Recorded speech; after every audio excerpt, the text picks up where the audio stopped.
ba? Totoo pala aking nabasa na habang may buhay ay talagang merong pag-asa. Ganong man kadumi o ganong man kalaki, ang pinsala'y maaayos pa rin sa bandang huli. Kagaya ng buhay ko noon, parang basura, itatapon na lang pero inayos mo pa po siya. Aking ama, anuman ang rason nito, susundin kita, walang halong pagkalito.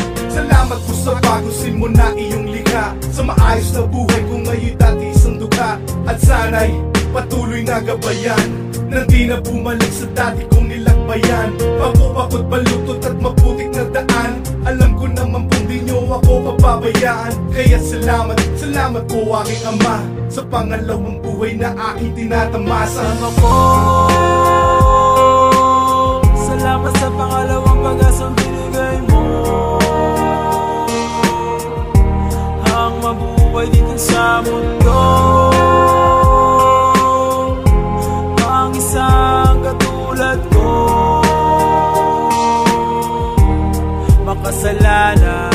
Sino ang mag-aakala na mararating ko to? Isang maralita na dati mas gutom pa sa inyo. Halos wala na pag-asa, gusto ko nang bumitaw. Wala sa'kin makarinig, ilang beses mang sumigaw. Di ko mahanap ang sarili, sumandal na lang sa droga. Para yatan di totoo, habang buhay merong pag-asa. Ang isang katulad ko, nakamarkay patapon. Galit sa'kin, nakabakas dulot ng masamang kahapon. Tuloy sa paglalakbay kahit walang pupuntahan. Maging sa aking pagtulog, ako'y kinakabahan. Di ko malaman kung paano pa ako muling babangon. Nakalugmok sa putik, di ko man lang maiahon ng aking sarili. Nakakagbayata ang bigo, sana dito ako ay naglalaro lang ng piko.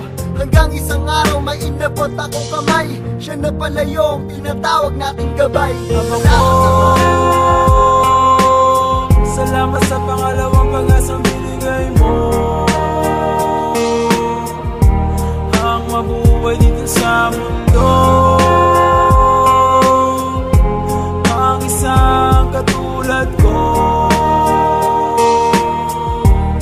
makasalanan. Ito ang unang pagkakataong makakadaupang palad ko ang kinabukasan sa ngayon. Lumingon ka sa kahapon na aking tinatanong, at ang kasagutang nasa kasalukuyan idugong. Makikita mo na ang kanyang kamay ay lagi palang nakagabay, bukas sa mga palad at tayo lamang ang inaantay na bumagsak upang maalala natin siya. Kasi ang sakit pag di dama tayo'y nabubulagan na.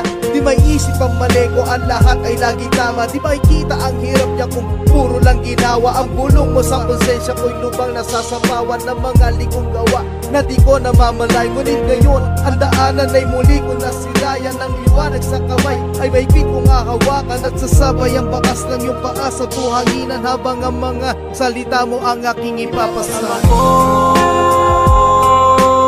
Salamat sa pangalawang pag-asang binigay mo, ang mabuhay dito sa mundo. Ang isang katulad ko, makasalanan.